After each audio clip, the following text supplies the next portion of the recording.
to American Education FM, everybody. I'm Dr. Sean Brooks. Ladies and gentlemen, this is going to be a two-part episode here, two separate topics, although it's all connected, as you might expect. In the first part here, I have a conversation with Paul Hemphill from AmericanEducationDefenders.com. And what Paul has created here is a video series made up of 55 videos, along with interactive flashcards that accompany the videos. And frankly, I think it's an awesome alternative to the Marxist social-emotional learning programs that, of course, are so rampant within American K-12 schools. So when it comes to a character-building program, if a K-12 school is going to have one, this is certainly a healthy alternative. Again, Paul's website is AmericanEducationDefenders.com, and you can go there and sign up and receive these videos for free. In the second part of this episode, I want to read an email sent to me by a listener of the podcast who is a former school teacher and now a homeschooling mom. And she lives in Indiana, and she highlights in this email an excellent school. And this, again, is the kind of school that I was praying existed. And as it turns out, she reached out to me and she said, yep, it does, and this is an example of one of those schools. And again, they utilize a homeschooling approach within their curriculum, along with a Christian-based approach and supplemental material that expands on the problems of American public education while also providing much-needed solutions. And again, there's a lot of resources in this email, and I will make sure and link all of the web addresses in the description below of this podcast episode so you can check those out if you're interested. So first, here's the conversation between Paul and myself from AmericanEducationDefenders.com. Well, I'll tell you what, go ahead and provide some background, and then describe, again, your website's fantastic. The product looks great. It's clearly simple, straightforward, to the point, just the way that it should be. Yeah. And describe American Education Defenders.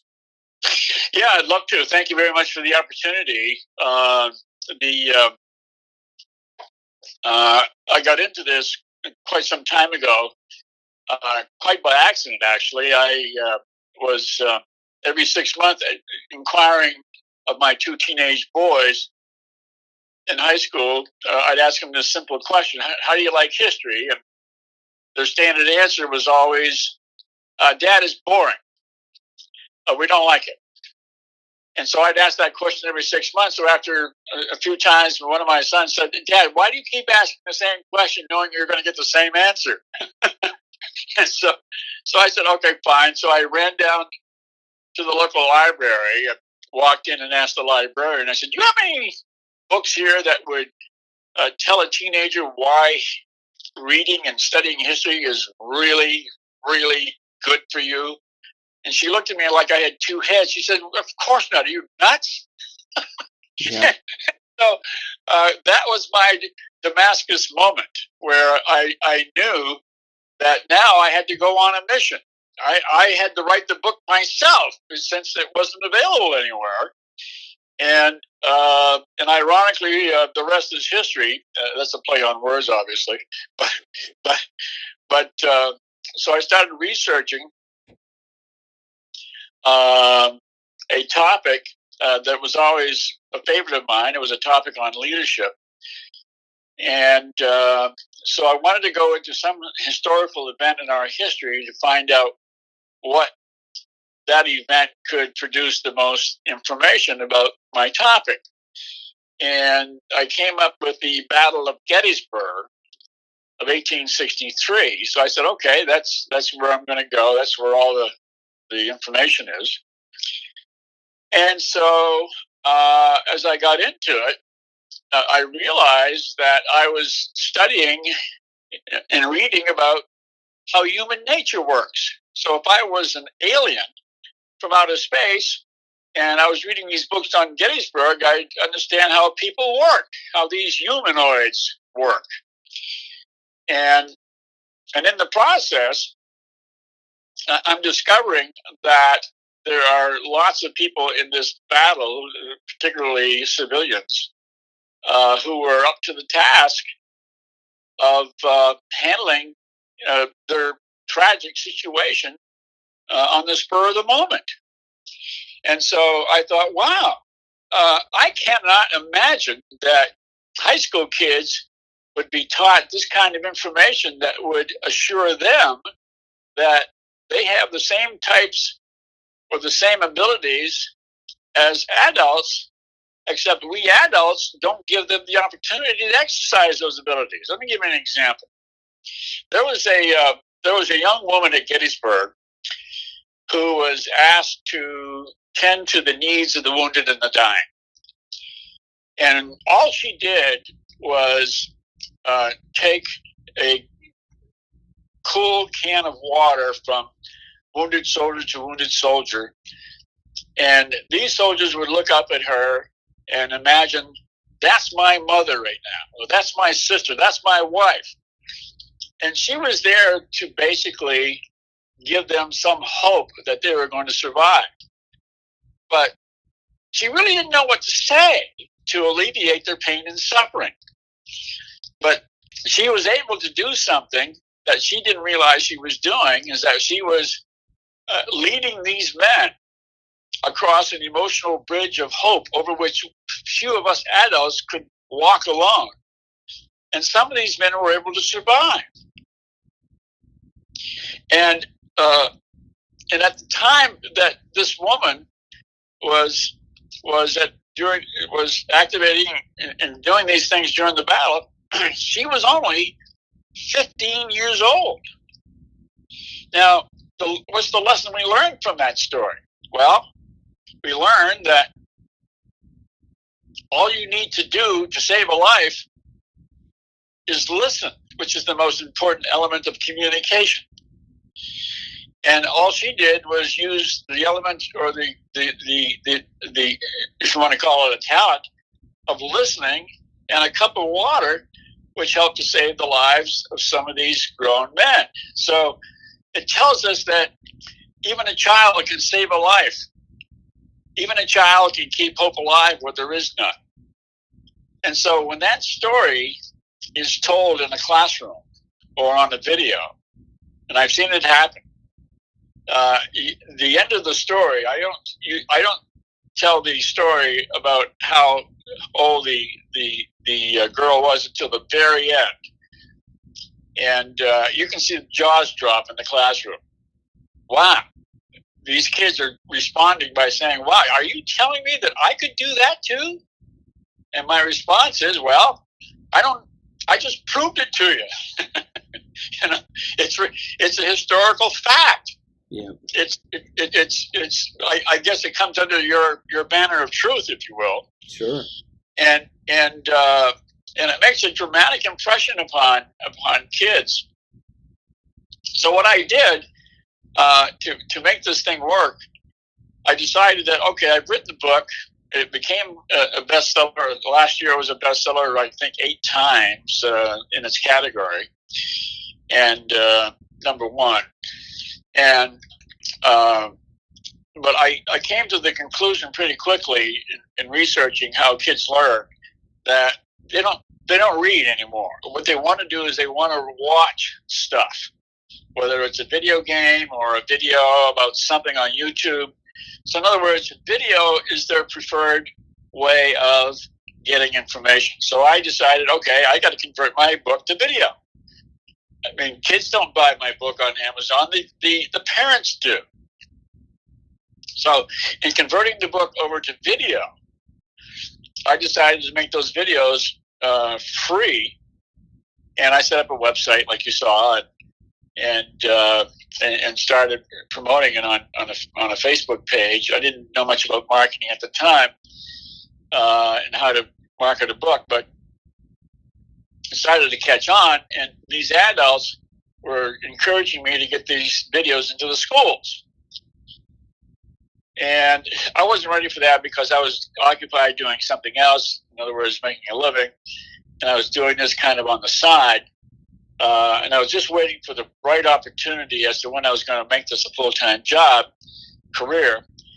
COVID came along and answered my prayer, okay? Because my phone stopped ringing in the profession that I was in, and I thought, wow, this is the moment where I can now get really into this mission of elevating the self-esteem of kids everywhere so that they can become better people and better citizens, and eventually become what I like to say are unintended patriots.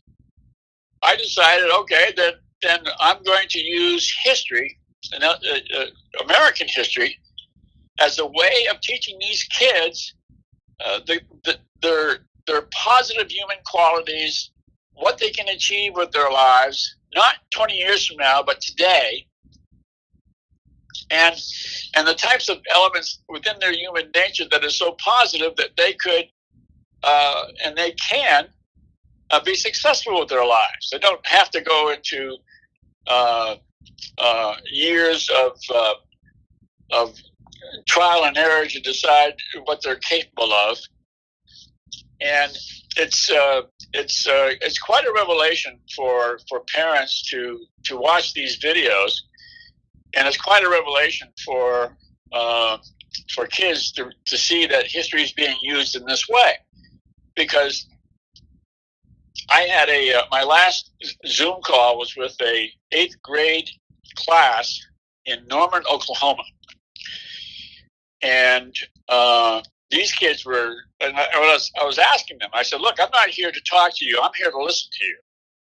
I want to know, what is it about these videos that you like, and what do you think could be improved or added to them to be more meaningful from your perspective?" Because I was really curious about that. And I got a lot of great compliments and all of that. And I thought that was great. Okay, fine. And I said, "Is there anyone that has any recommendations to make?" And this little hand in the back of the class, goes up. And I said, "Oh, yes. Could you come closer to the camera so I can see who you are and listen to what you have to say?" So she gets in front of the camera and she says, "I really like the videos, but I really think if you added something at the end that would more fully engage students, that would be great." And I said, "How do you mean fully engaged?" She said, "Well, it's something that would make them remember what the video is all about, so that I could come away remembering what that video is all about and what I learned from it." I said, "How about some challenging questions or something like that?" Yeah, that would work. Her suggestion, Sean, changed everything for me. That 8th grade girl made sure that my videos, and I went back into every one of my videos, and they're composed of two sections. The first part is the story, and the second part is the lessons you learn from the story. Well, what she in essence forced me to do was to add pointed questions at the end of each of those videos, so that the teacher playing the video in the classroom could finish with the video and ask the students those questions that I put up on the screen that would fully engage those students for the entire period. So, for example, on the video that I spoke to you about earlier, about this young girl who was 15 years old, one of the questions that I ask for a student to answer is that, what had you done that you didn't think was very important, but an adult highly praised you for doing it, that you thought nothing of? Because you see, kids don't think that they're capable much of doing anything, because their parents tell them that you got to go to college in order to succeed in life. You'll learn these things as you get older. So kids don't feel very confident about their abilities to do very much. And with this COVID situation, they find themselves isolated, depressed, and totally detached from their friends, and starting to suffer from a lot of anxiety. So these videos couldn't come out at a better time to let these kids know, hey, you might think things are bad, but you're good. you've got lots of abilities and lots of qualities within you that these videos and watching them, we're going to activate those qualities if you pay attention, and they pay attention. It's quite heartwarming to get the reactions from people when they watch the videos. I will tell you that I have a lot of homeschool parents who watch the videos constantly. And one parent said to me, this is the first time I've had a real discussion with my son. I mean, it's a bonding opportunity, these videos, because these questions at the end of the video, my son has to, and I asked him, I said, look, I need for you to answer the question because it helps you to learn more about yourself, and it helps me to learn more about you. I mean, it's wonderful to see the kind of reaction that I'm getting from these videos. And so, any tool that can be used, in particular in a homeschooling environment, that comes from the outside in, again, in particular, if it's honest and if it's nonfiction and it's historically accurate, I think all the better. I think one of the things that it does too is it highlights the inadequacy of American K-12 history and that curriculum that exists in K-12 schools. Because again, if K-12 schools or K-12 teachers are reaching for a program like this, the simple fact that they're reaching for it should tell everybody that the programs that they have in place aren't working.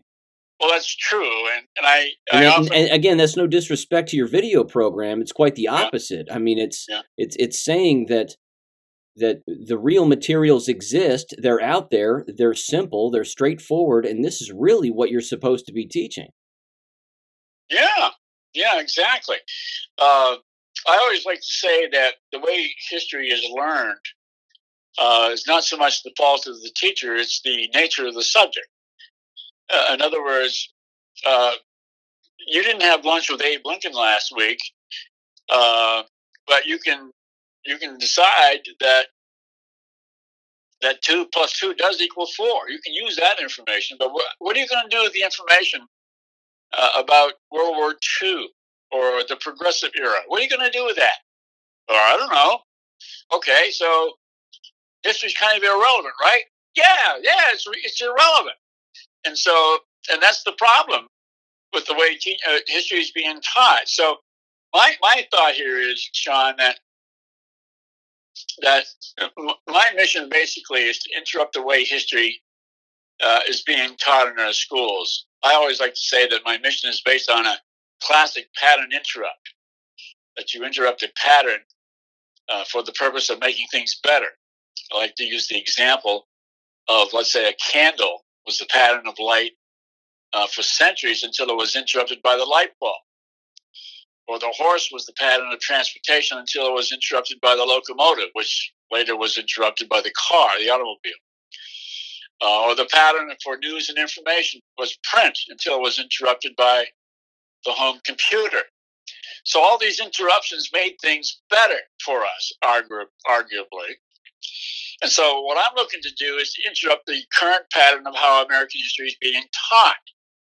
And to change the negative attitude that teens have towards learning history. Now, with a history illiteracy rate of 88%, there's the National Education Association comes out every year with what is called the National Report Card.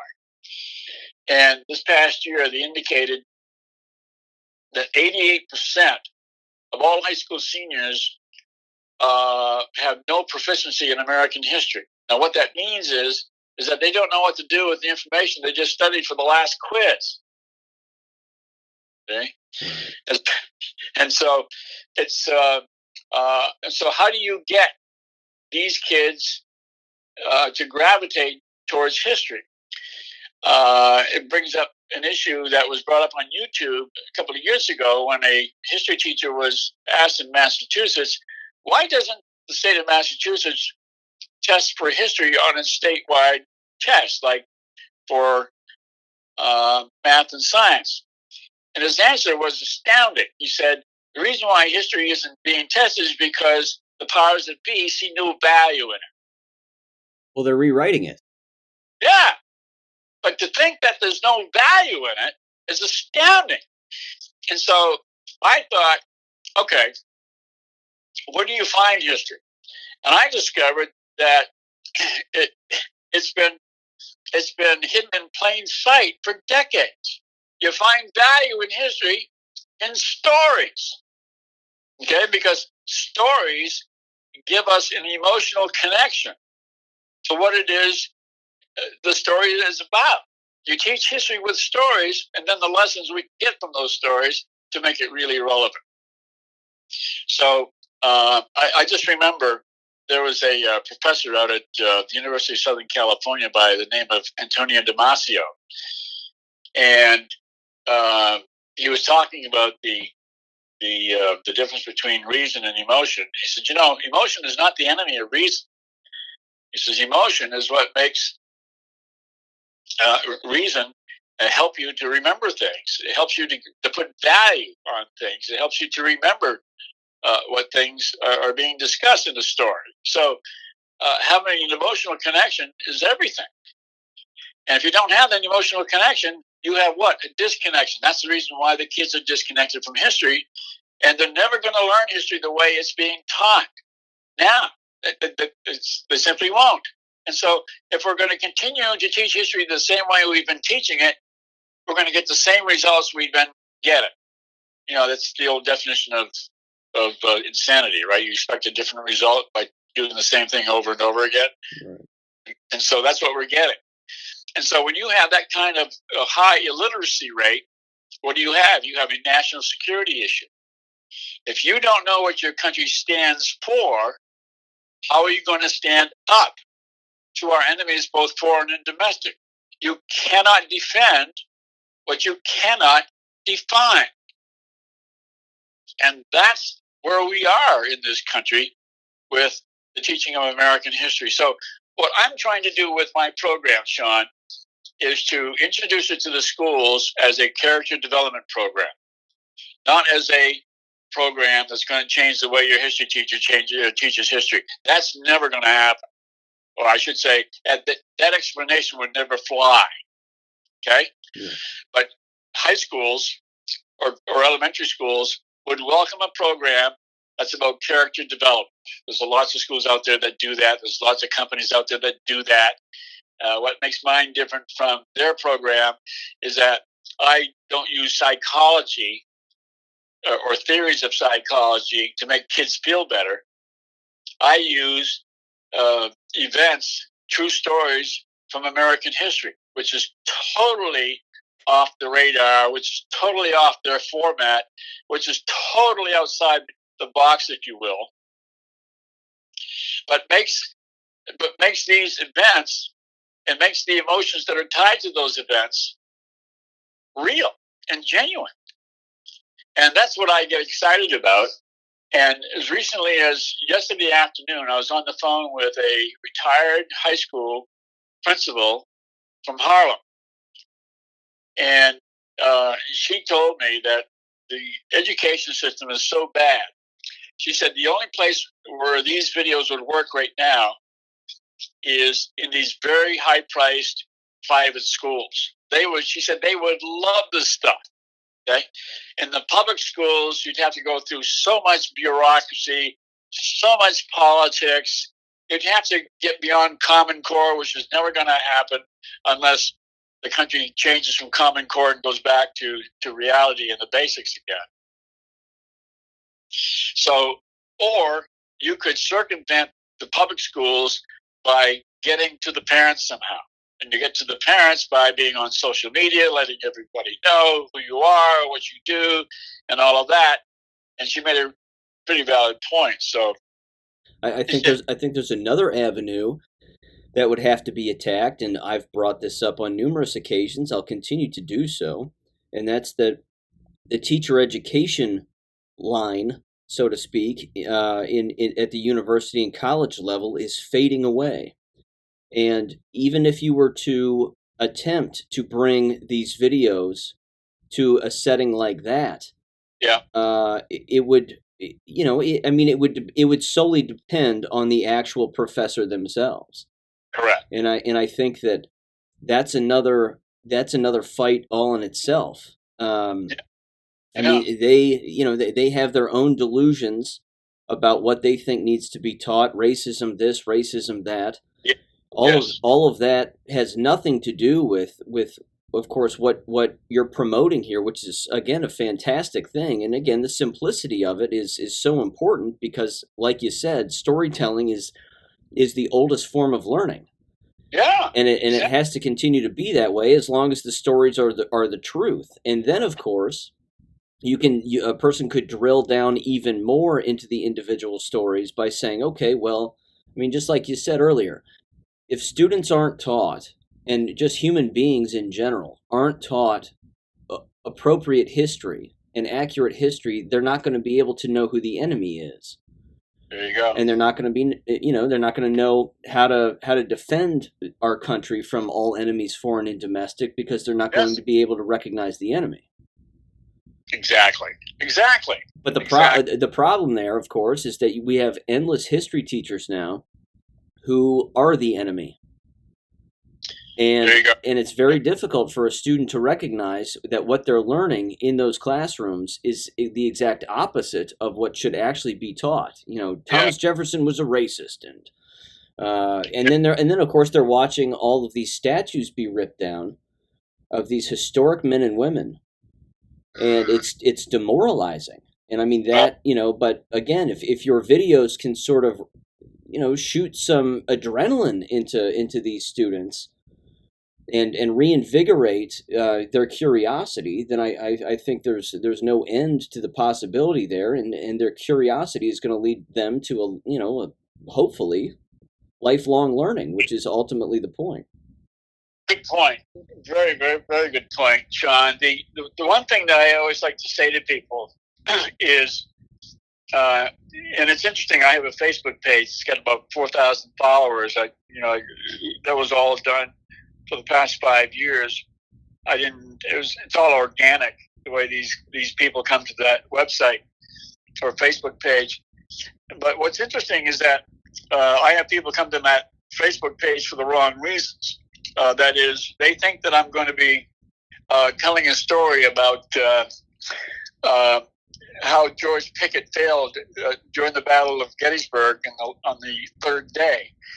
And I always have to write back to some of these people. In fact, I have to put up a notice like once every 3 months. And the notice is, if you come here to learn history, you come to the wrong place. And what I say, look, I don't do history. I do the lessons we learn from history. Right. Because history is a never-ending argument. If you want to get into a discussion about whether or not the South was right or wrong, I'm not going there. I'm not getting into that discussion. Okay, the discussion I'll get into is about specific individuals and the good or bad decisions that they made, and the results of those decisions, and what can we learn from those decisions and the way they were arrived at that helps us in our own lives. So the implication of all of that, Sean, is, gee, if I can learn this from American history, what else can I learn from American history about me?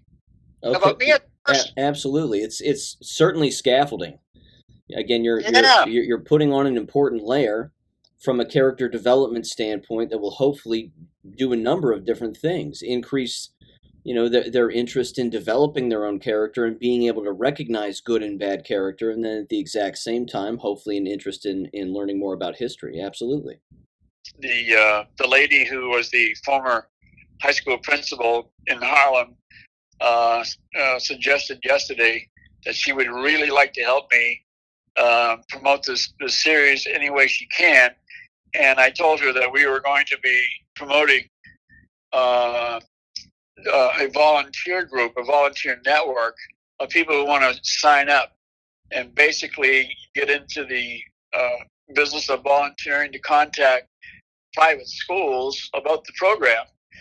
not so much to sell them anything, because they won't sell them anything. They don't have to, but to let them know this is a free program, and we'd like to teach you, or look, we'd like to have you teach your students from this program about themselves. And you're going to use American history and an event in American history to do that.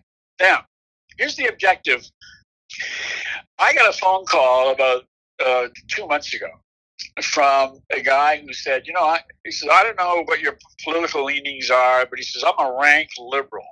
I said, okay, fine. I said, I won't hang up on you.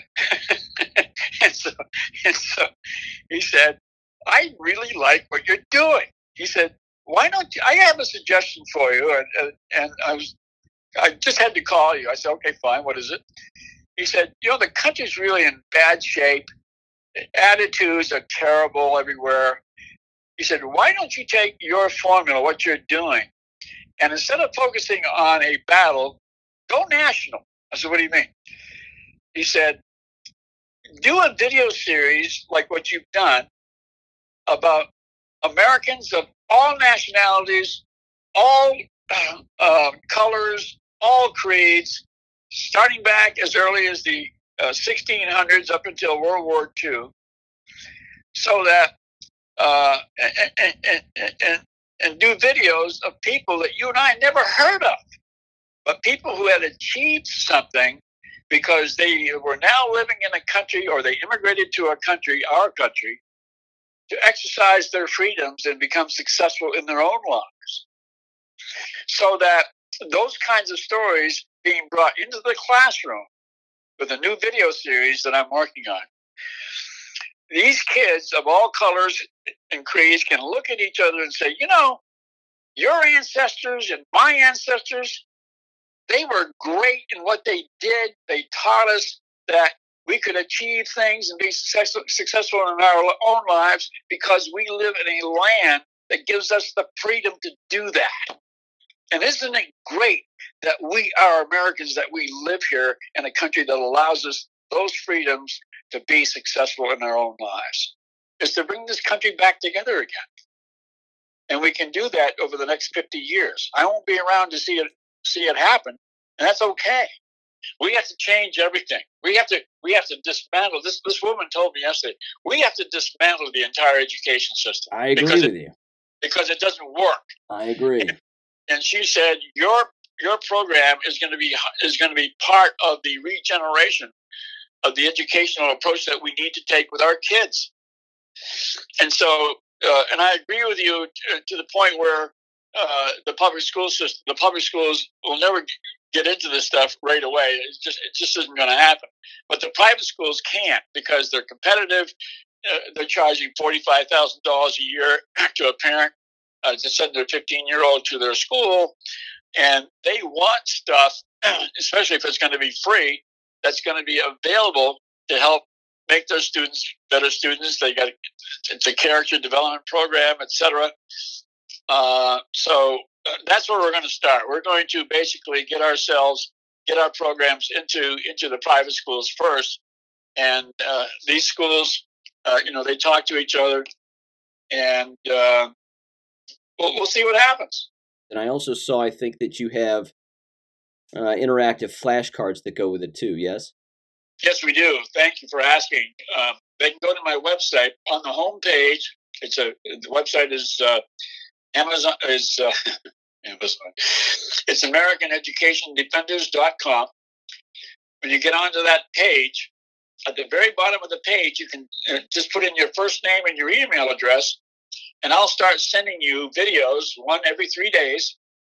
And that's the video series that we want the private schools to try out and get a sense of how it works and all of that, so that we can get our program into these schools on a permanent basis, so they can replay them over and over year after year. Again, I want to thank Paul for joining me. I wish him the best of luck with his program, and if anybody out there wants to check out that video series, you can sign up for free. I'm assuming the videos are free. I sure hope they are. And it is AmericanEducationDefenders.com. Now what I'd like to do is I'd like to read this email and provide, again, a few more few more resources for people out there, because again, there's a lot of good stuff going on, and I want to cover some of that clearly here. Here's the email, and it reads like this, quote, Dr. Brooks, Happy New Year. I wanted to first tell you how much I appreciate your podcast. I've only been listening for a couple of months and hope to get a hold of your books in the near future. Since I don't have any social media accounts and I'm a homemaker with 4 homeschooled young kids, podcasts are my favorite way to know I'm not crazy in this wild world right now. It feels comforting to know that my family is not alone in this fight, so thank you for your insights. Episode 257 definitely preached to the choir over here. I was a kindergarten public school teacher for 6 years here in Indiana, and by the grace of God, I was called to quit my job on May of 2018 when I was 4 months pregnant with our 4th child. It has continued for the years leading up to now. Hindsight has definitely proved to me that God has been preparing my husband and I for this journey, and at a time such as this, for a long time. As you said in your episode, how you felt you were born to be a teacher. That was how I felt in my bones since 2nd grade.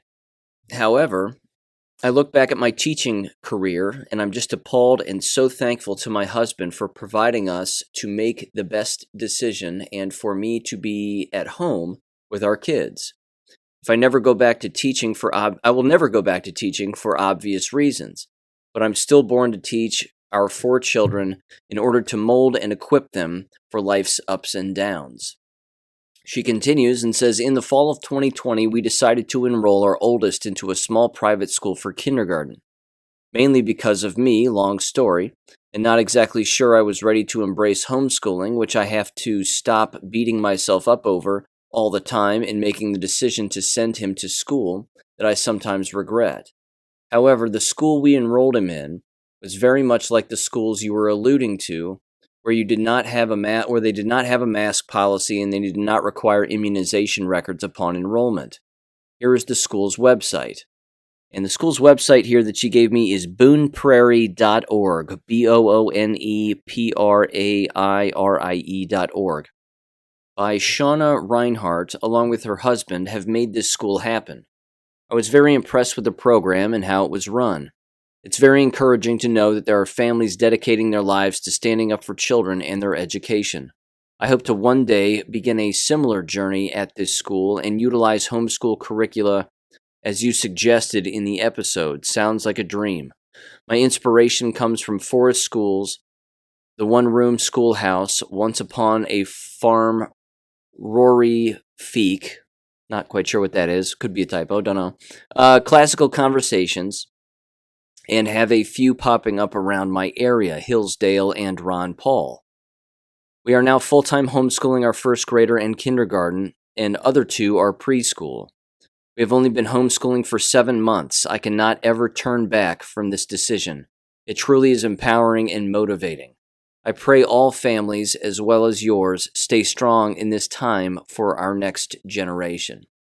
Thank you for presenting articles and facts on topics going on with health, education, and affairs happening around our country. We have definitely been rerouting our dental care, health care, and extracurriculars due to the mandates and doing a lot of reading and learning on our own to prepare for whatever may come.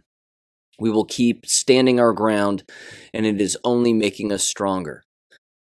There is a lot of noise, it seems, in Indiana schools right now, too. The Mind Polluters, in a documentary out right now, from Fearless Features, a couple from Fort Wayne, and their website is www.fearlessfeatures.org, exposing the public education system along with Purple for Parents and many other fighters for protecting children. I will wrap up this email and just wanted to pass along some good news happening here in the Hoosier State in this education revolution. Keep up the good fight and can't wait to listen more. Take care. And again, thank you for the email. I really do appreciate it. It really made my day when I first read it. And again, I'll link the web addresses in the description below of this podcast episode for everything that I brought up here. And with that said, ladies and gentlemen, have a great weekend. And Monday's episode, I'll have Dr. Robin McCutcheon back on, and we're going to talk about a variety of issues, as you might expect.